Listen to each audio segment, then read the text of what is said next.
je inviterai humblement ici l'homme, au-delà des victoires, c'est tout un parcours religieux, le professeur Augustin Matakapo de Mapon, sous nos applaudissements bien nourris.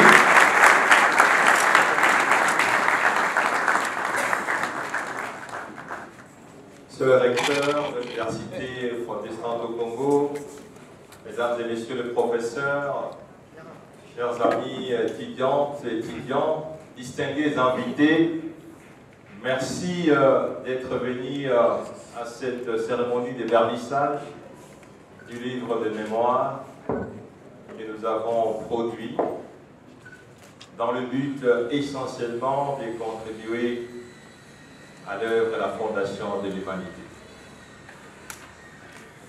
Les paroles s'envolent, mais les écrits restent. Et que dans tous les cas, il est admis que les grandes sociétés, les grandes civilisations ont été bâties sur la pensée, sur la réflexion. Et les pensées et les réflexions sont cristallisées dans l'écriture, dans les livres. L'une des vieilles civilisations du monde, la Grèce, elle est fondée sur la connaissance. Et le professeur Aumonier a bien fait de nous rappeler l'importance de la connaissance. Et je pense que le train de la prière a pris tellement de la hauteur que nous nous posons la question si le contenu du livre va maintenir cette même hauteur de la connaissance.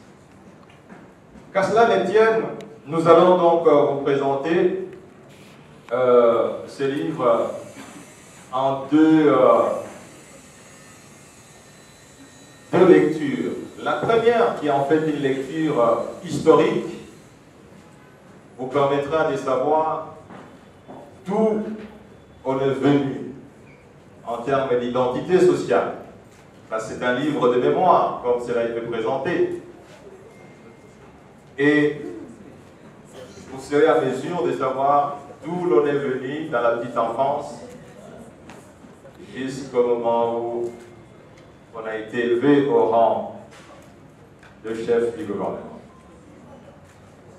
La deuxième présentation pourra alors revenir sur le vertu ou les ressorts professionnels et éducatifs de cette ascension. Voilà donc le schéma de cette présentation.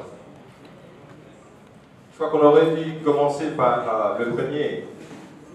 On aurait dû commencer par celui-ci. Celui-ci pourra venir en second point. Dans ce livre, le parcours que vous verrez par la deuxième présentation vous permet donc de voir qu'en fait, il y a une vision au départ. Et cette vision que j'ai eue tout jeune, c'était de vouloir servir mon pays autrement. C'est-à-dire le servir en sortant des sentiers battus. Ne pas faire comme tout le monde. Et ça, c'est une vision qui se déclenche à partir de l'observation dans l'environnement dans lequel on évolue. Servir son pays autrement. C'est-à-dire ne pas faire comme la majorité le fait. Et les objectifs se sont situés à deux niveaux. Le premier objectif, c'est d'assumer des responsabilités publiques et politiques. Et le second objectif, c'est d'assumer des responsabilités universitaires. Au niveau des responsabilités politiques, ceci nécessitait donc d'avoir une carrière exemplaire, notamment à la Banque centrale où nous avons été reçus très jeunes, à 24 ans, juste à la sortie de l'université de Kinshasa en tant que licencié en sciences économiques, option relations monétaires et internationales. Le deuxième objectif était celui d'assumer des charges, des responsabilités importantes dans le pays. Au niveau des responsabilités universitaires, en recevant les enseignements de certains grands professeurs d'université qui étaient la représentation de la connaissance et du savoir, il nous a été aussi permis de rêver de devenir professeur d'université. Voilà donc, chers amis, la vision qu'on avait, celle de servir autrement, mais cette vision devait être matérialisée par des objectifs précis à la fois au niveau public, politique, mais aussi au niveau de la voie universitaire. Alors, quels sont les résultats atteints? Les résultats que nous avons atteints, est-ce qu'on est devenu, on a assumé des responsabilités publiques, on a été directeur général du BCECO, Bureau central de coordination, la première institution et la plus grande qui était chargée de la gestion des fonds extérieurs jusqu'à concurrence de 3 milliards de dollars américains. À l'époque, ceci était supérieur même au budget de l'État congolais. On a été nommé ministre des Finances, qui est charge politique, et enfin, on avait été nommé Premier ministre. Donc, on a à la fois assumé des responsabilités politiques, en étant ministre des Finances et Premier ministre, mais des responsabilités bibliques financières en dirigeant la plus grande agence de gestion des fonds extérieurs installée dans le pays depuis 2001.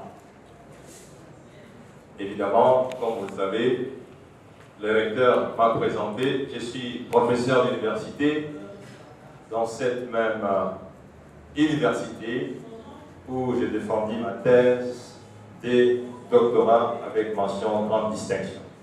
Plus grande distinction.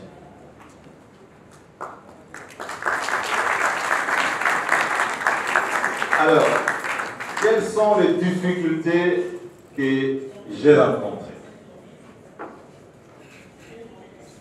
Mesdames et messieurs, distingués invités, camarades étudiantes, camarades étudiants, l'exercice de cette rédaction, elle est faite essentiellement pour vous permettre, vous, les générations futures, l'avenir de ce pays, de comprendre quels sont les tenants et les aboutissants d'une vie d'un être humain sur la terre. Les difficultés font partie.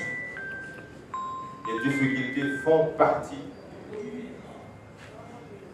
des attributs de la vie d'un être humain sur terre.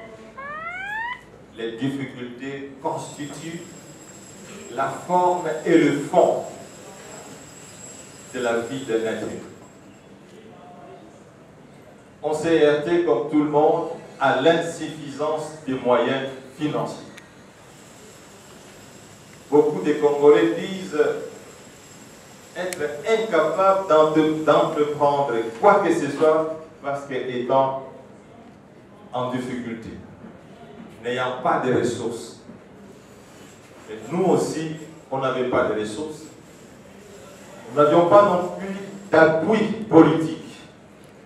Parce que les gens croient toujours que pour progresser dans la vie, il faut être né dans une famille où le nom est connu. Notre nom n'était pas connu. comme le professeur recteur l'a dit, mon père n'était qu'un simple fonctionnaire à la CADECO, à l'époque CADESA. Mais quand il m'a eu, il n'était qu'un exploitant de vins de palme. L'activité principale de mon père, c'était aller le matin, tirer les vins de palme, venir le vendre et payer les minervales des enfants, dont moi-même. Donc, les problèmes de moyens, les problèmes d'appui, d'assistance politique ne constituent pas de facteurs déterminants de l'ascension d'un être humain sur la terre. Les attaques de toutes sortes, nous les avons vécues, parce que les gens ont tendance à croire que la vie, c'est un boulevard où on vous félicite, où on vous encourage, où on vous applaudit. Non. La vie, c'est aussi un endroit où vous avez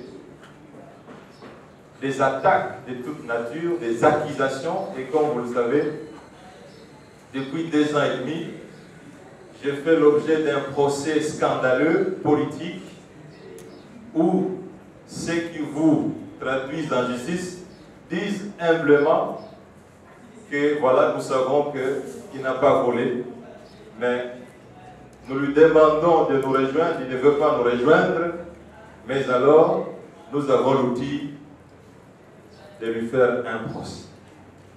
Et donc, c'est pour vous dire que le chemin de la réussite, le chemin de l'ascension, le chemin de l'excellence, c'est un chemin universellement difficile. Et il ne faut pas croire que de tels procès judiciaires ne se font qu'au Congo, où nous sommes le premier à vouloir inventer la machine de production de procès politiques. Mais au moins, nous en sommes un cas concret, comme vous le savez. Ce procès a fait l'objet de beaucoup de conférences où de grands professeurs, des éminents professeurs ont démontré la monstruosité du processus judiciaire contre un ancien Premier ministre. Il y a même un grand professeur de droit qui a même dit qu'il s'agit de la transformation de l'eau en vin, donc de la magie. Donc, on invente une magie juridique et judiciaire pour affaiblir un acteur politique. Il y a eu évidemment des tentatives même d'assassinat. Tout ça relève de la méchanceté des êtres humains. Voilà en résumé les difficultés que vous devez rencontrer si vous voulez vous insérer sur le chemin de la réussite. Mais quels sont les moyens? Parce que vous allez me poser la question, mesdames et messieurs, chers camarades, étudiantes, étudiants, voilà l'arsenal des dispositifs dont vous avez besoin pour pouvoir faire face à ce type d'attaque, à ce type de difficultés, à ce type d'obstacles. Il faut travailler durement. Tous ceux qui réussissent, quel que soit le secteur de leur évolution, travaillent dur, ils produisent une quantité appréciable et ils produisent aussi la qualité. La réussite est une exception. Et donc, la quantité que vous produisez doit refléter une certaine exception, une certaine estime et appréciation de ceux qui consomment. Et la qualité aussi doit être exceptionnelle.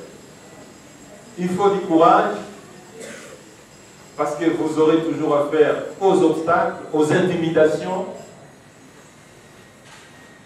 il faut de la discipline. Une vie à réussite, c'est une vie disciplinée.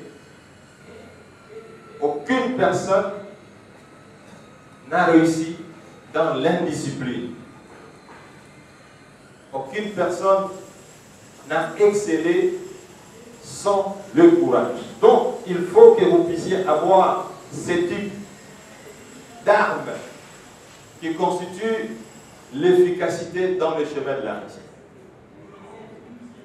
Vous devez aussi être en mesure de disposer de la constance. Mes chers amis, surtout les étudiantes et les étudiants, vous qui avez encore la possibilité d'exceller, la possibilité de réussir. La constance est une vertu. Quelles que soient les circonstances dans lesquelles vous vous trouvez, vous devez rester constant. Parce que ceux qui réussissent sont des hommes de référence. Et si vous êtes un référentiel, c'est que vous devez avoir une certaine constance. Vous ne pouvez pas ressembler à tout le monde selon les saisons. Vous devez être quelqu'un qui sait donner du sacrifice. Le sacrifice, ce n'est pas tuer quelqu'un.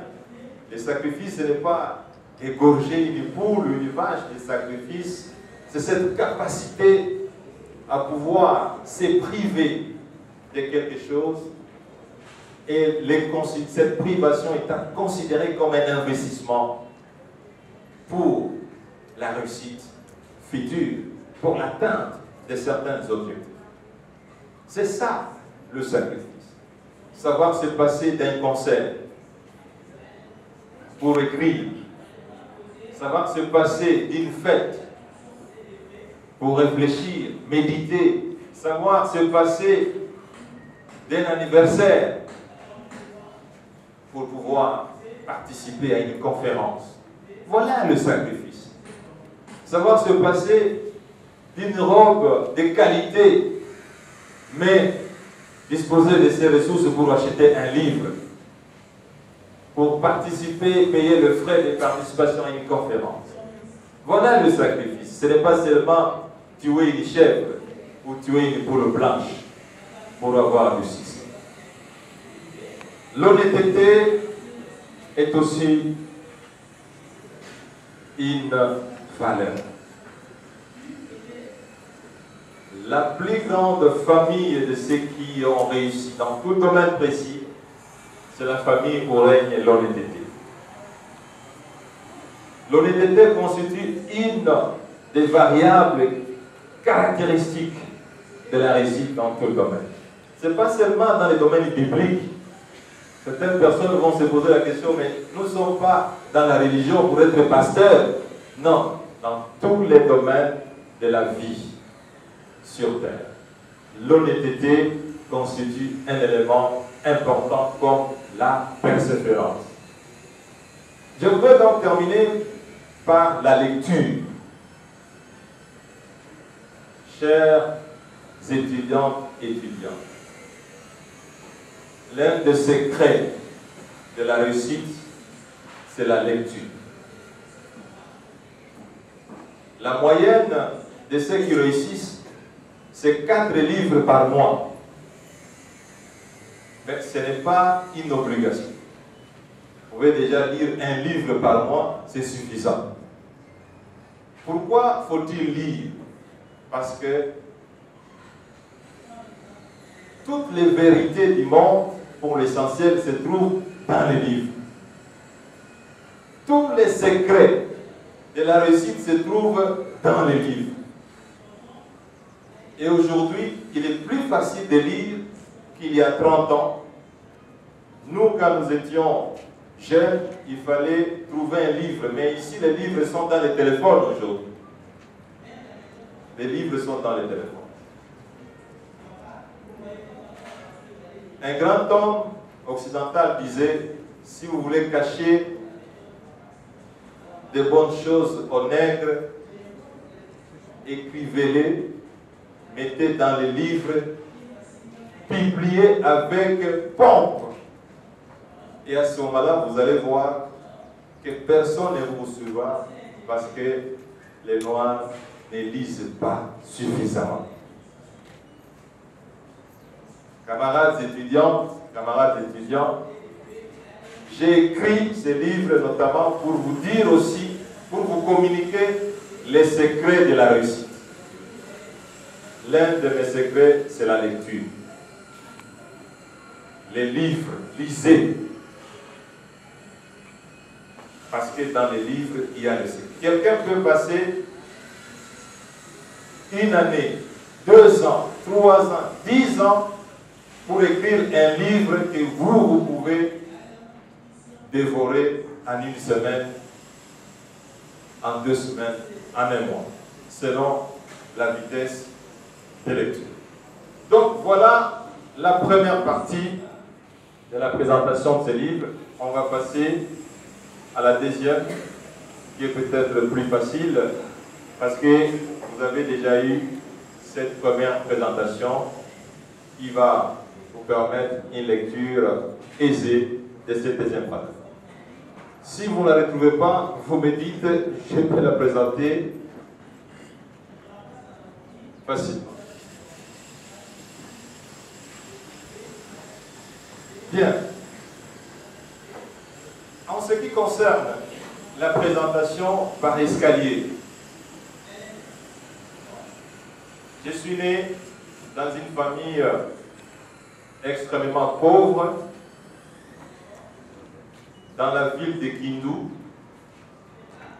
dans un quartier qui était considéré comme le quartier le plus pauvre de la ville. Un quartier habité essentiellement par des sorciers, des pêcheurs et des personnes qui ne vivent que de leur récolte des champs. À telle enseigne, chers amis étudiants, qu'il était même difficile d'indiquer le quartier quand on vous demandait vous habitez où,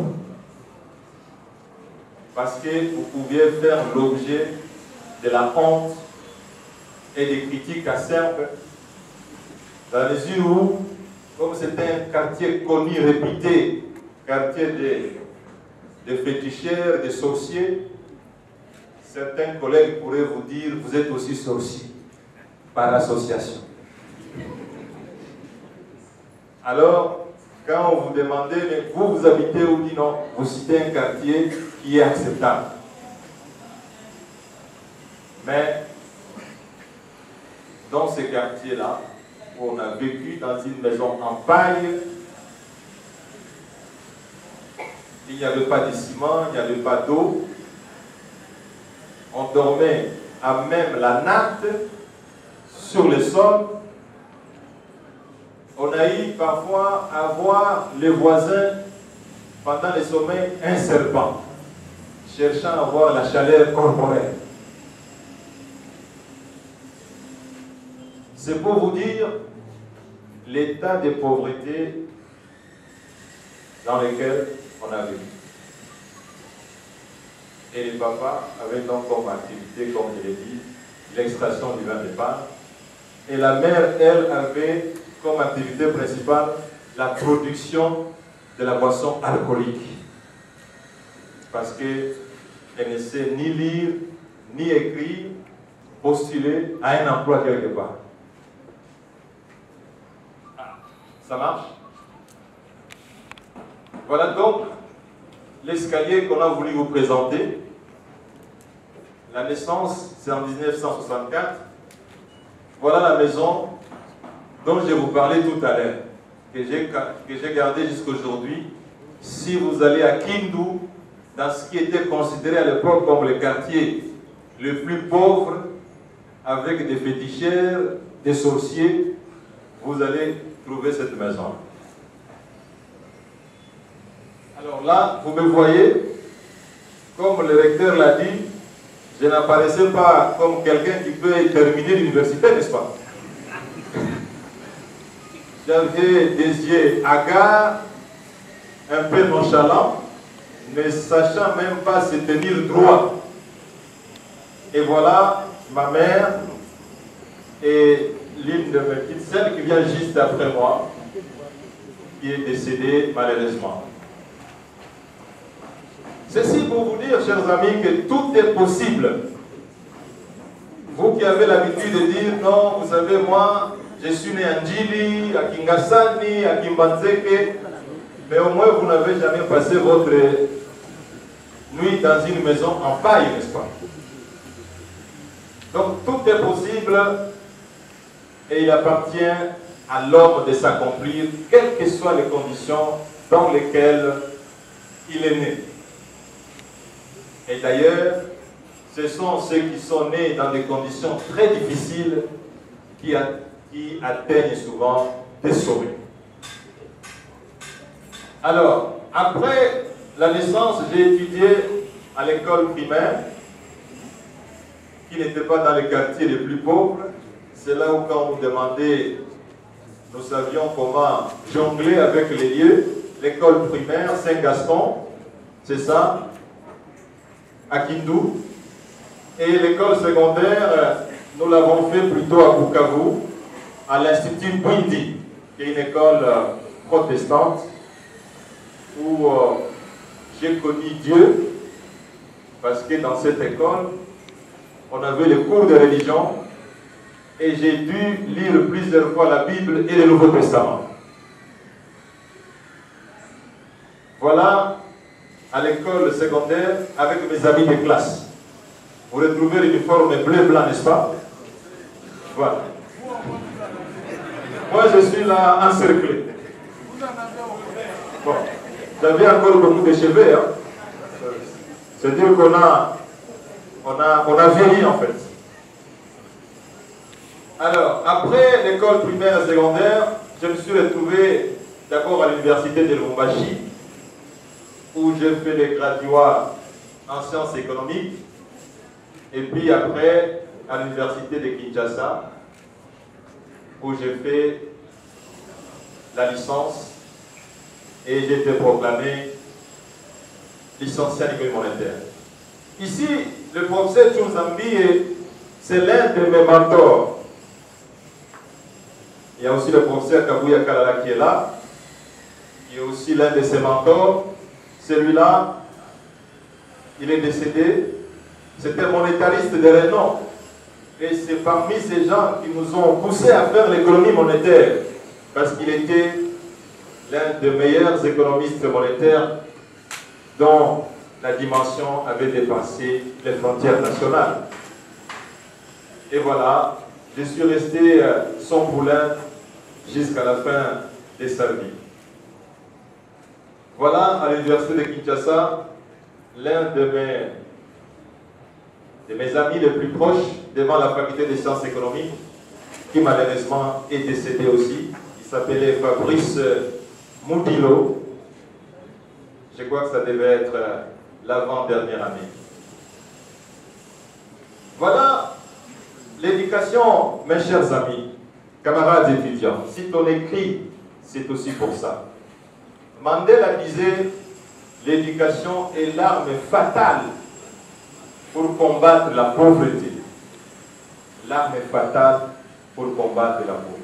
Et donc, c'est cette arme-là qui peut permettre à un fils d'un tireur de vin de Palme de devenir professeur d'université et de vous parler aujourd'hui. Ce n'est pas écrit sur ma figure ici que je suis fils d'un tireur de vin de Palme, n'est-ce pas? Même si je vous disais que je suis fils d'un ministre, vous allez accepter. Donc l'éducation constitue l'élément important. Voilà pourquoi nous faisons la présentation de ces livres dans ce milieu du savoir. En 88, je termine en juillet, et en décembre 88, nous présentons un concours d'admission à la Banque centrale, et je suis parmi les 12-13 personnes qui ont été retenues, et j'ai commencé donc ma carrière la même année en 88 à la Banque centrale du Congo. Et voilà, là, nous sommes en train donc de travailler. C'était lors d'une conférence des banques centrales africaines qui s'est tenue ici à Kinshasa. Vous le connaissez aussi, celui-ci s'appelle professeur Vincent Zinga, avec qui nous sommes entrés à la Banque centrale le même jour et avec qui nous avons œuvré ensemble à la direction des études. Donc, c'est aussi un homme qui était prédestiné à un avenir meilleur parce qu'il était aussi très intelligent. Il est demeure toujours d'ailleurs. Il est professeur ici et il a été directeur des cabinets adjoints en charge des questions économiques avec moi à la primature entre 2012 et 2016.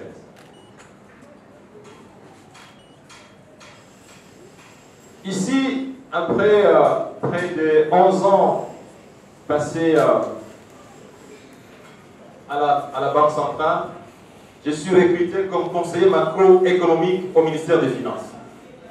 Et là, je suis en train de discuter avec le ministre des Finances, le professeur Matungulu Mbouya-Milankir, qui m'avait enseigné aussi à l'université de Kinshasa et qui venait donc d'être nommé ministre des Finances en 2001. Et il m'avait donc pris comme son conseiller en charge des questions macroéconomiques.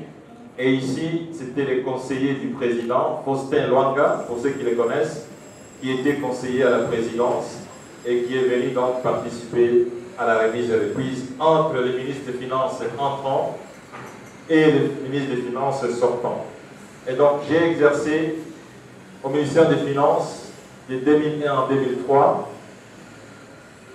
comme conseiller macroéconomique. Et d'ailleurs, le professeur Kabouya Kalala qui est dans la salle, c'était notre directeur des cabinets. Voilà, ça, j'ai fait 7 ans comme directeur général du BSECO, comme je l'ai dit tout à l'heure, de 2003 à 2010. J'étais donc directeur général du BSECO et j'ai été ministre des Finances lorsque le président Kabila était à la recherche d'un économiste congolais pour pouvoir stabiliser les cadres macroéconomiques. Il a cherché un ministre des Finances. Je n'étais pas en politique, j'étais DG du BSECO et il m'a recruté pour redresser les finances publiques du pays. Ce que j'ai essayé de faire, mais comme vous le savez, j'ai été aussi l'objet d'un crash. Un avion qui s'est écrasé à l'aéroport de Bukavu, l'aéroport de Kavumu, où 4 personnes sont décédées dans l'immédiat, dont un homme que j'appréciais beaucoup, Augustin Katumba Mwanke, qui est décédé aussi sur place. Mais grâce à Dieu, nous sommes avec vous aujourd'hui parce que nous sommes sortis vivants, sains et saufs, alors que tous les experts en aéronautique civile disaient que l'avion devait brûler. Les taux de probabilité d'exploser et de brûler de l'avion étaient de 99,99%. Donc, nous sommes miraculés. Qu'est-ce que nous avons fait quand nous étions ministres des Finances? On a stabilisé les cadres macroéconomiques, vous le savez très bien. On a gardé les taux de change à 920 et c'est devenu quasiment historique. Nous avons stabilisé les prix intérieurs, l'inflation a atteint des niveaux très bas. Nous avons mis en œuvre un nouveau mode des taxes qui s'appelle taxe sur la valeur ajoutée, la TVA. Beaucoup d'opérateurs économiques ne voulaient pas la mise en œuvre de la TVA. La TVA, comme loi, avait déjà été élaborée depuis 5 ans et tous les ministres des Finances qui m'ont précédé avaient peur de mettre en œuvre cette loi. Nous avons mis en œuvre la TVA qui a permis en 3 ans de doubler les recettes de l'État. Nous avons aussi, comme vous le savez, bancarisé la paie publique, ce qui était difficile parce que, comme vous le savez, 10 à 15 millions de dollars américains étaient détournés par mois par ceux qui payaient manuellement les salaires des fonctionnaires. Et nous avons été même menacés physiquement de ne pas bancariser la paie parce que ceux qui profitaient de ces 15 millions de dollars par mois voyaient leur bulletin disparaître. Il y a même un comptable qui avait 6 femmes qui se retrouvaient avec une seule femme parce que les 5 autres femmes ont fui parce qu'il avait carrément perdu toutes ses recettes mensuelles. On a évidemment atteint le point d'achèvement, vous le savez. Le point d'achèvement, c'est ce qui a permis à l'État congolais d'effacer une dette de 10 milliards de dollars américains. Voilà ce que nous avons fait au ministère des Finances. Pour terminer, j'ai été Premier ministre de 2012 à 2016. 4 ans et 9 mois, soit le mandat le plus long jamais réalisé par un Premier ministre dans ces pays depuis 1960. Et au cours de ces mandats, nous avons réalisé des performances économiques exceptionnelles qui ont fait que la RDC a été considérée comme l'une des économies les plus performantes au monde. Et à ce titre, nous avons été invités dans plusieurs grandes universités du monde pour aller parler des succès de l'économie congolaise. La RDC a été considérée aussi comme parmi les 10 meilleures économies réformatrices au monde. Et la RDC était désormais citée, que ce soit au Fonds monétaire, à la Banque mondiale, à la BAD, comme un modèle de gestion macroéconomique. Et donc, pour tout cela, il était nécessaire de pouvoir vous écrire. Ça, c'est ce qu'on appelle les jardins de Premier ministre.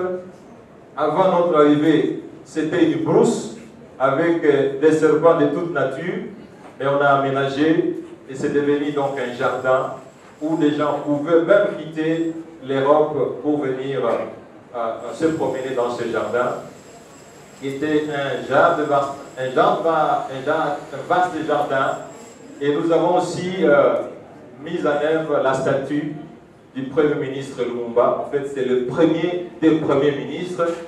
Il est aussi héros national. Nous avons monté cette statue à son honneur, et c'est une statue qui était visitée non seulement par les nationaux, mais aussi par les étrangers. Voilà la résidence dans laquelle j'habitais en tant qu'ancien Premier ministre, moi qui ai passé l'essentiel de ma vie dans une maison en paille. Voilà un peu les bons camarades étudiants, les bons qu'on peut faire avec la magie de l'éducation. Vous pouvez...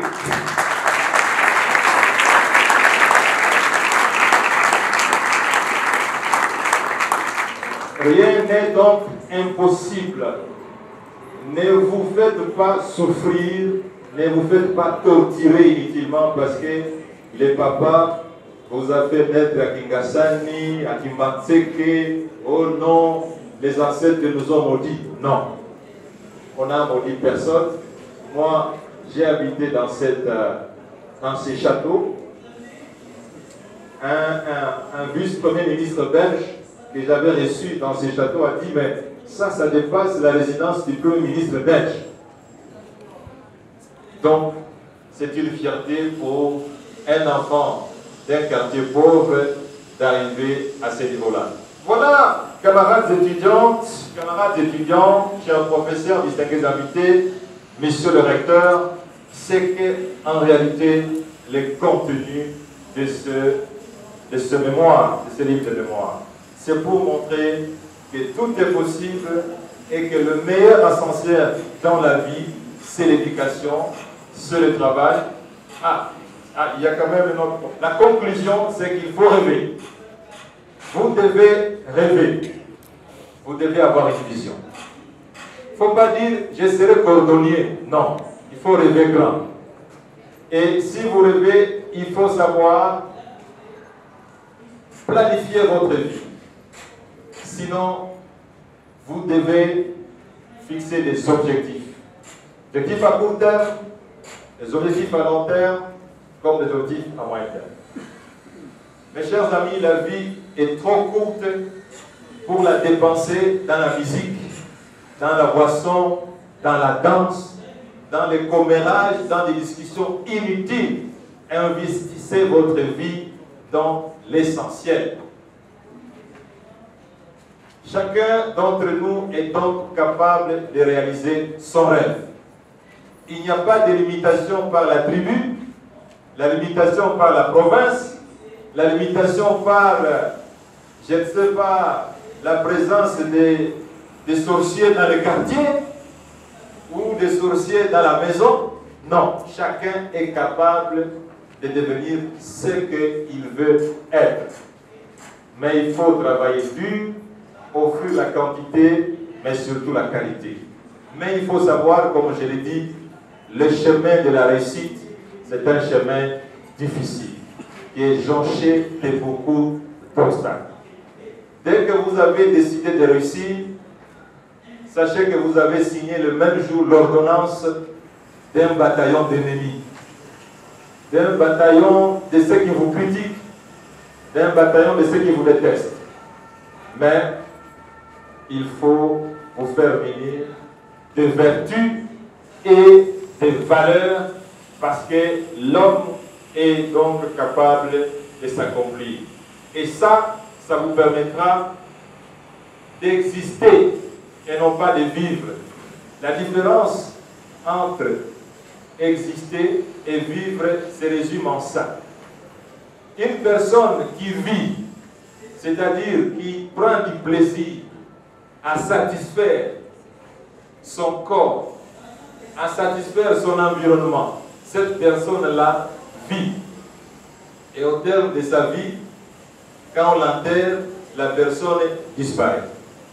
Mais vous, dans cette salle aujourd'hui, nous vous convions à exister. Exister, ça veut dire quoi? Contribuer à l'œuvre de l'humanité, comme Dieu l'a recommandé dans le livre de Genèse 1, 28. Il a dit alors, produisez. On suppose produire la qualité.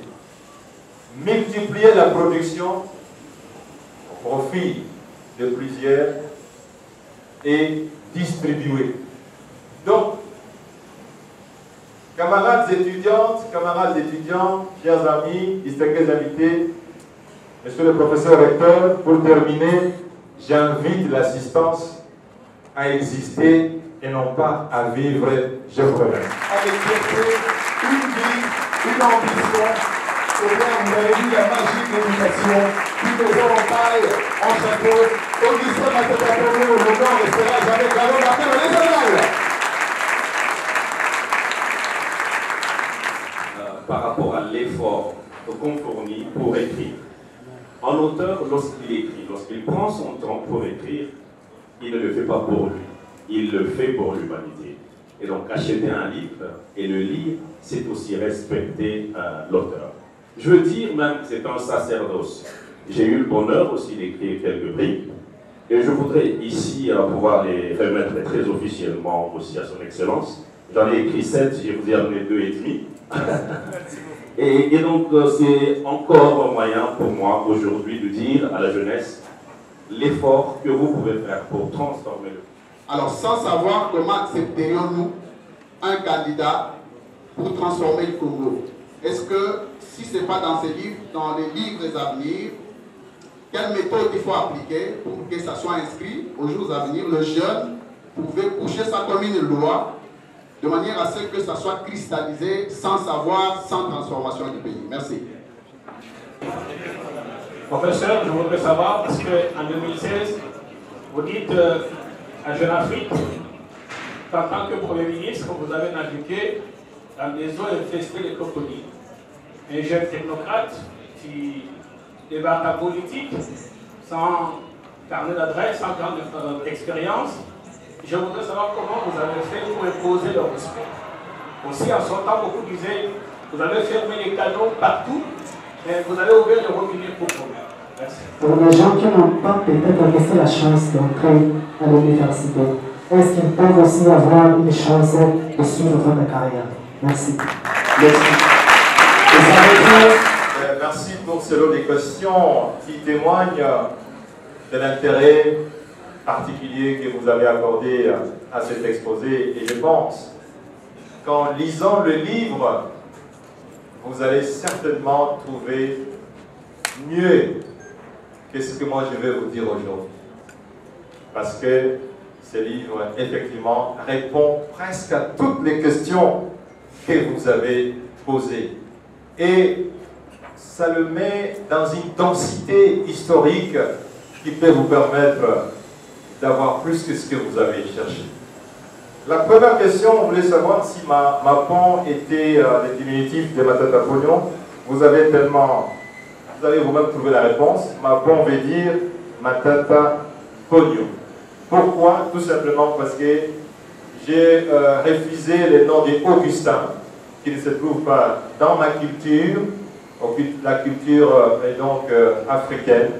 Et voilà pourquoi j'avais demandé qu'on puisse enlever ces noms. Et je me suis trouvé donc un autre. Et ce prénom, mon fils, je n'ai qu'un fils, le dernier, son prénom s'appelle Mapon. Et il a le nom de son grand-père, qui est mon père. La cravate rouge, vous allez aussi trouver ça dans les livres.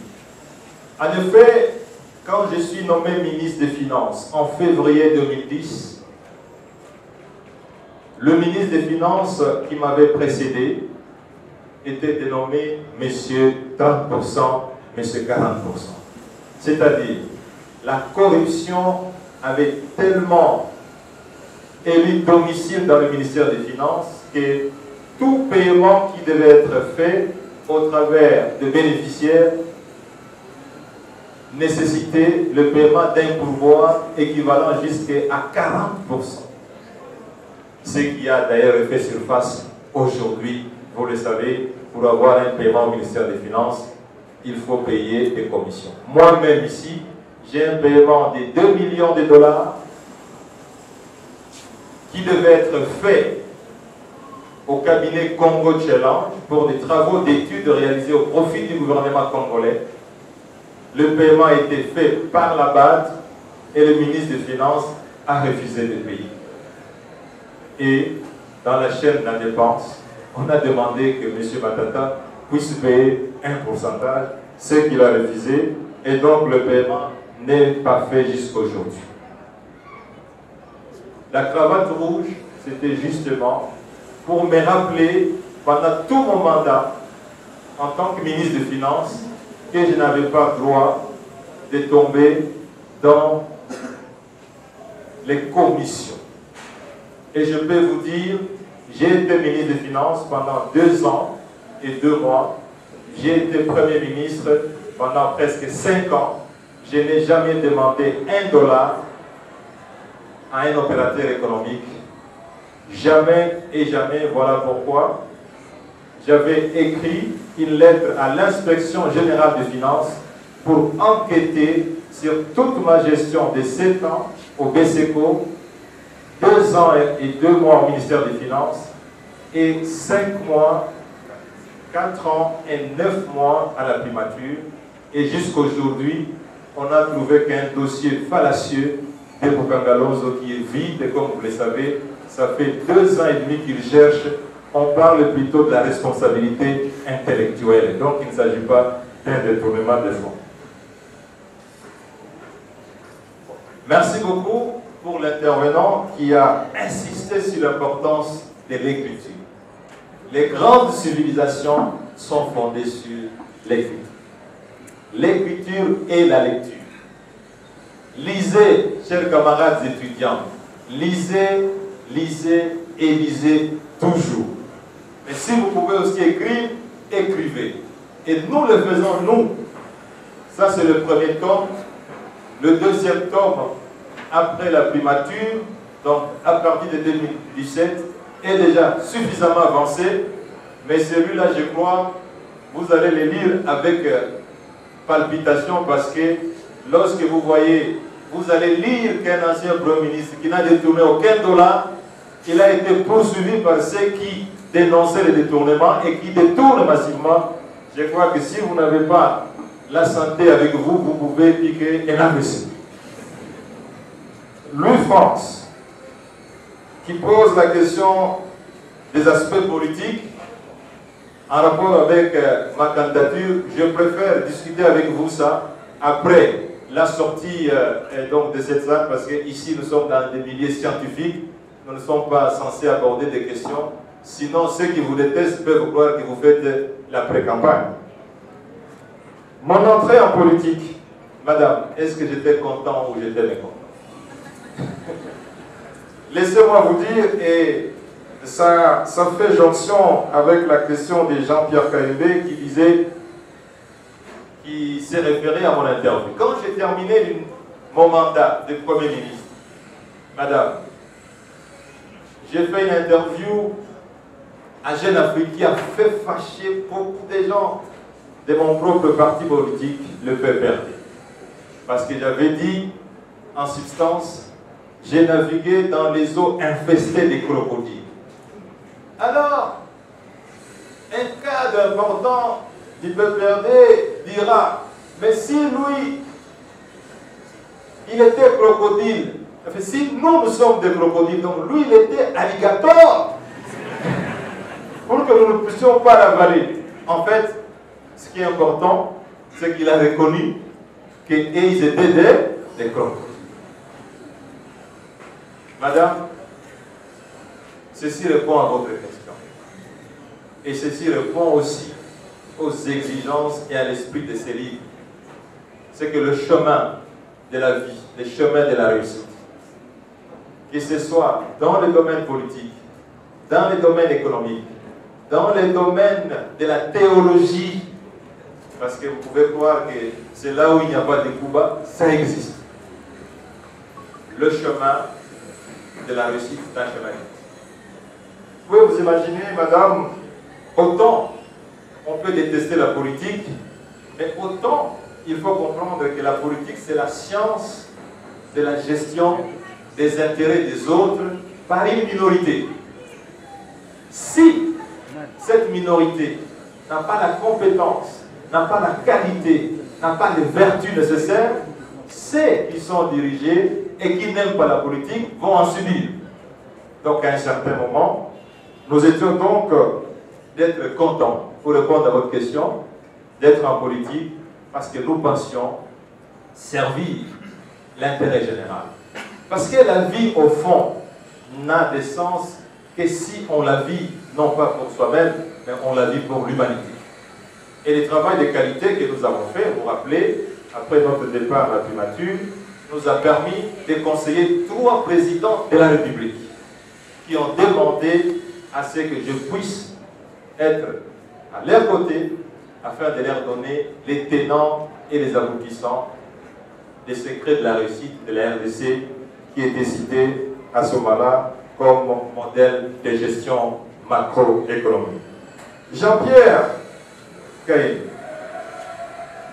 quand on veut réussir, on ne peut pas faire des choses comme les autres qui n'ont pas réussi l'ont fait.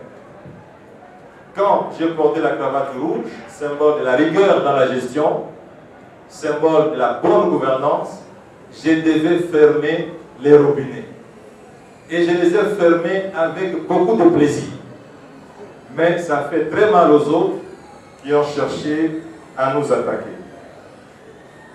Nous avons la meilleure protection que nous avions à l'époque, c'était le président de la République, le président Joseph Kabila, qui était le président de la République, et qui pouvait donc protéger son Premier ministre, qui assumait des fonctions dans la droite ligne de sa philosophie. C'est cette bonne gouvernance qui a permis de lancer l'ensemble des projets. Vous vous rappelez des Congo Ways, vous vous rappelez des Transco, vous vous rappelez de l'esprit de vie, vous vous rappelez du bâtiment intelligent, vous vous rappelez de tous les bâtiments royaux, vous vous rappelez de l'aérogare de Kinshasa et tout ça. Mais vous ne pouvez pas oublier non plus que cette ville de Kinshasa, à cette époque, elle était très propre. Que la mer de la ville de Paris, qui était en conférence ici, de l'ensemble des villes francophones, a dû présenter des félicitations au président Kabila pour dire « Mais enfin, Kinshasa est une ville propre ». Est-ce que c'est le cas aujourd'hui? Donc voyez-vous, Jean-Pierre Kaïmbe, nous avons tenu, et je vous ai parlé du courage. Il faut être courageux quand vous voulez réformer. Pour terminer, Kabasele, est-ce qu'il faut avoir un diplôme universitaire, une thèse de doctorat pour pouvoir réussir? Non, et non, et non. L'exemple le plus patent qu'on puisse donner, c'est du président Lula du Brésil. Je ne sais pas si vous le savez, le président Lula n'a fait que l'école primaire et 2 ans d'études secondaires. Le président Lula, il est né dans une famille aussi pauvre que la mienne. Fils d'une famille nombreuse. Moi, vous le verrez dans l'ouvrage, je suis né d'une famille de 19 personnes. Et mon père avait 4 femmes. Ce n'est pas un exemple à suivre. Et donc, cher ami Kabasele, pour terminer, donc, il ne faut pas être docteur, il ne faut pas être licencié. Le président Lula a terminé son premier mandat avec les scores de popularité parmi les plus élevés jamais réalisés par un président au monde entier. Ça, c'est le propos du président américain Barack Obama. Sa popularité était tellement grande qu'il est revenu au pouvoir après avoir cédé le pouvoir à une universitaire, et la personne qui a succédé à la présidente était aussi super universitaire. Mais Lula, dont on a accusé qu'il avait détourné des fonds publics, heureusement les Brésiliens n'y ont pas cru. Les mêmes Brésiliens ont dû élire un ouvrier métallurgiste qui n'a pas de diplôme universitaire, mais qui a réduit la pauvreté. Quand il était comme chef de l'État, il a réduit la pauvreté de plus de 30%. Plus de 30% des Brésiliens ont quitté la famille de la pauvreté quand Lula était président de la République. Ouvrier, métallurgiste, autodidacte. Donc, cher ami Kabasele, il ne faut pas être... D'ailleurs, dans ce pays, c'est plein de docteurs qui ne produisent que la médiocrité. Vous le savez? Si c'était par la quantité de professeurs, mais la RDC serait déjà développée. Mais ce sont parfois des professeurs qui produisent des sous-développements. Encore une fois, merci pour votre meilleure attention. Et comme première décision que j'ai prise à l'Université professionnelle du Congo, par la vente de syllabus. C'est la rigueur, la grande rigueur, et tous les feux académiques doivent être faits à la banque. Rigueur pour la recherche, rigueur pour l'enseignement, rigueur pour l'éthique baptiste protestante, et rigueur pour la gestion financière. Donc la cravate rouge n'est pas seulement la nature du professeur Matata Ponyo, nous l'avons rejoint à cause de la rigueur. Je ferme la parenthèse.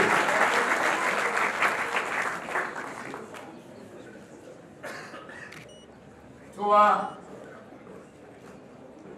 une vie, une ambition de la pauvreté au pouvoir, va